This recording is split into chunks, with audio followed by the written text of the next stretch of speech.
Alright, guys, welcome back to Sceam Me Up Botty. I am your host, Rodney Stewart. We're getting into Star Trek The Original Series, Series 2, Episode 1, Amok Time. Fan-bloody-tastic episode. This introduces a few new things in this episode. It brings in Chekhov is in this episode. This is his first time. You've been watching Star Trek over the years, it seems like the entire cast was there from the beginning, but Chekhov didn't actually appear to Series 2. So he's in here, and great little episode. You get the Vulcan salute, I believe, was a first for this episode for the series as well, and interesting little behind the scenes tidbit that I had picked up somewhere along the line. Now, the woman that plays the matriarch of the Vulcans, T'Pau, she does the Vulcan salute. They split the fingers, and live long and prosper and all that jazz. She couldn't do it. She couldn't hold her hand like that. So what happened was someone was below screen, and it's an up close shot where she lifts her hand up into the shot and she's doing the Vulcan salute, but some guy was down there like prying her fingers apart to make it happen. So I picked that up somewhere. Might be wrong on that, but I think I'm right. Essentially, in this episode, Spock is not himself. He's on the Enterprise, and he's exhibiting unusual moody behaviour, and biting back at people, just completely out of character. It's just not the Spock that we're used to, and he demands that he get some leave on his home planet of Vulcan, and essentially just barks at Captain Kirk. I want to take some time off, go home, and walks away, sort of a deal. Captain Kirk and the Chief Medical Officer McCoy agree, and Kirk diverts the Enterprise, and en route to Vulcan, Kirk receives orders from Starfleet to go to Altair 4, I think was the name of the planet. Roman numerals and me just they don't work. I love watching my science fiction and just freaking looking up some of the details for this episode here. It's Roman numerals. I've got it wrong. Let's just call the planet Altair for this episode. The Federation wants the Enterprise there at the inauguration ceremony of a new president. Though Clerk, there's a new name for you. Kirk sets course for this planet, and while he's off duty, Spock secretly changes course back to Vulcan. Spock claims then that he had no memory of ordering the course change. Again, not himself. Kirk orders Spock to sickbay, where Dr. McCoy finds evidence of physical and emotional stress, which is going to kill him within 8 days if not treated. The whole way through this, Spock is refusing to let anybody know what's going on with him. It's not for outsiders. It's to do with Vulcans and who we are, and it's not for you guys to know. I just need to go to Vulcan, and that's the end of it, sort of thing. But eventually Kirk does get it out of him, and he explains that he's undergoing the farr, which is essentially a condition that male Vulcans experience throughout their adult life, and that he must mate or die during this time. For some reason, when I'm talking about the farr, I think it's every 7 years. I think I'm right there. Again, if I'm wrong, let me know in the comments of this podcast. And I'm not the sort of podcaster or a reviewer that's going to sit down and flip and make an episode and stuff and have all the answers to it. I'm just a science fiction fan that loves sitting down, enjoying a TV show or a movie and talking a little bit of nonsense about it online. It is what it is. If you're here for a fully fully trained broadcast professional that you would find on a high rated review show. Not going to happen. It's just a guy who loves his science fiction, and it is what it is. But I think it's every 7 years. Kirk makes a decision to change course for Vulcan, believing that Spock's life is more important than his career, and he'll deal with Starfleet whenever the shit hits the fan, essentially. They get to Vulcan, and Spock invites Kirk and McCoy to accompany him to a wedding. To bring Spock's betrothed arrives with this other Vulcan guy called Stone. I think I'm saying his name right. He's a pure-blood Vulcan whom she prefers to Spock romantically. T'Pau, the matriarch, begins the ceremony. This is the woman I was talking about that couldn't do the Vulcan salute, so had a little crew member there holding her fingers apart so she could just lift her hand on the frame and go, yo! Yeah. This ceremony is about to start. T'Pring stops it straight away, and she demands the koon-ut-kal-if-fee. I think I've said that right.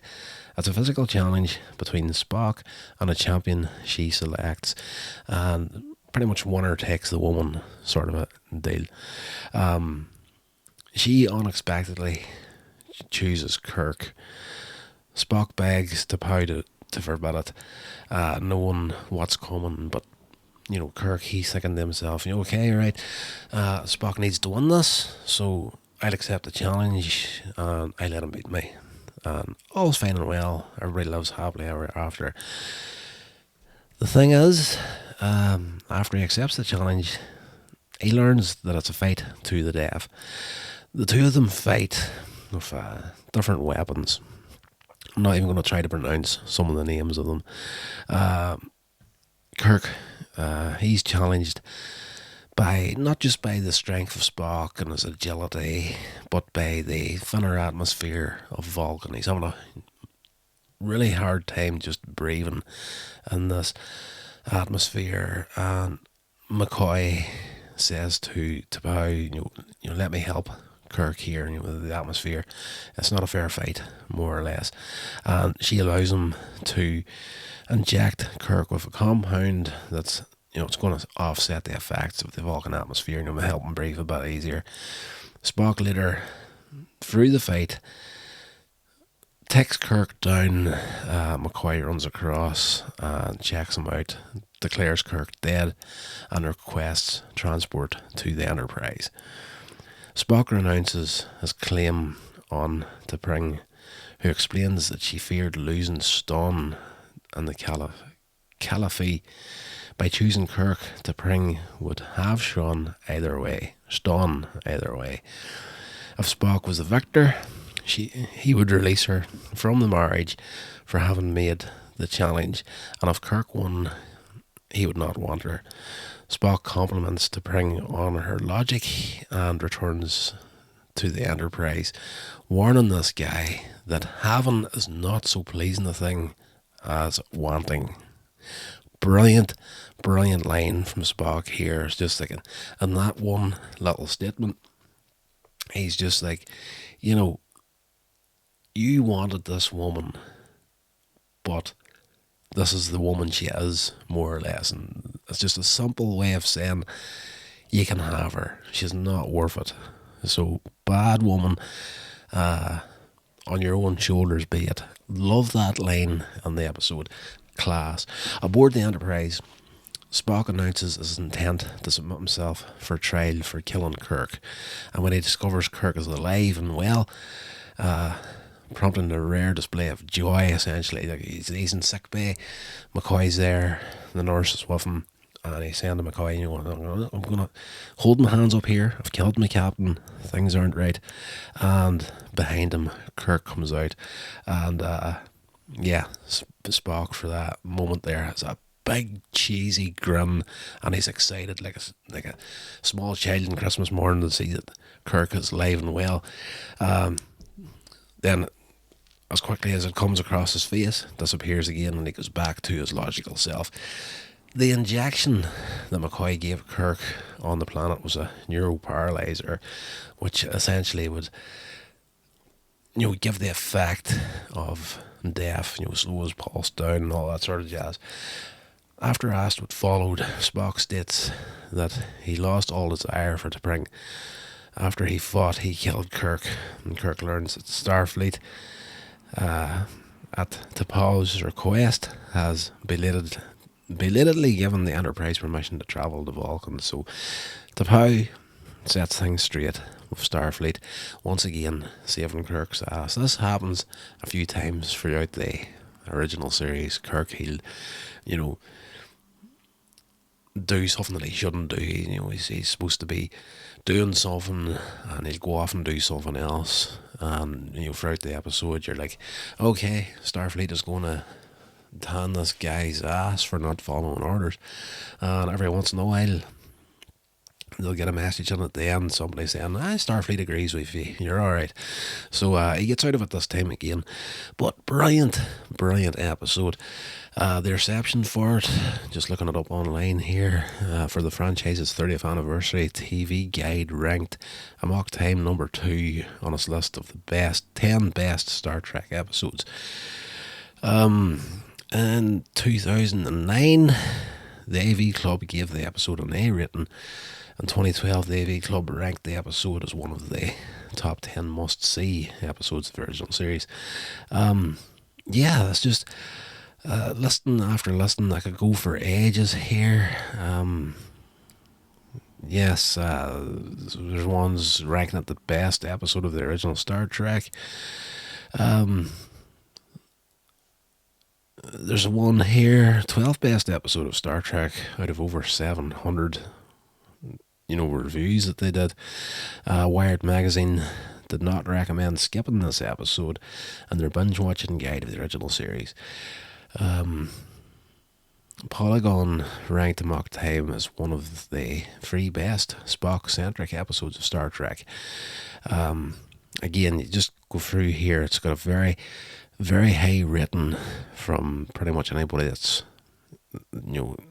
reviewed it. Brilliant episode. And again, as I said in a past episode, I think the last episode actually, I remarked that it's always nice to see an episode where Spock gets that chance to get out of the logical Vulcan and show some emotion, and he does it beautifully in this episode. Fantastic. That's going to do it, guys, for this episode. I think I'm running late on the recording of this here. I'm actually trying to keep myself to a schedule here, and I didn't make it tonight, so it's going to be out late. But I'm not going to apologise for it. It is what it is. I'm making no cash at this stuff. I'm doing it because I love talking sci-fi and other things as well. Like, if you're into horror, there's a horror podcast called Hellmouth Hotline, which was originally supposed to be like a Buffy the Vampire, the only podcast. I've got myself right now. I've got a YouTube channel there called Rodney Stewart Reviews, and I review different things on and off. I haven't uploaded in a heck of a long time now, not properly anyway. And I was dying to do Buffy the Vampire Slayer, and I thought to myself, 5 seasons of that there, we'll just do a podcast out of it. So that's where the name Hellmouth Hotline came out of. It's Buffy the Vampire Slayer set in the Hellmouth. But saying as I was doing Buffy, I had to do Angel as well. So currently there's episodes going up on that 3 days a week. You've got Monday nights, Buffy the Vampire Slayer. Wednesday nights, you've got the spin-off, Angel, working through them. And on Fridays, we're doing horror movies. So there's a load of stuff over there, from Halloween to Friday the 13th, Nightmare on Elm Street, all that sort of good stuff. And a lot of Hammer horrors are up there as well. So if you're interested, you can go and check that out. Everything I'm doing is on coinsagemedia.com, so you can go there, check out everything for yourself. The only other thing is the vlog channel. on YouTube. Rodney Stewart Every Day, that's called. So a lot of shorts come up there, a lot of motivational content, and whatever happens on it. You know, I'm trying to get myself on the shape at the moment too, so there's a little bit of exercise content. It is what it is. There's something there pretty much for everybody. There's short movies that I did in the past, all that. Yeah, that's going to do it, guys. If you want to message the show directly, you can at the email sceammeupbotty@gmail.com. Alright, until the next episode, stay safe, and I'll talk to you all then. This has been a production of Coins Age Media. Thank you so much for listening.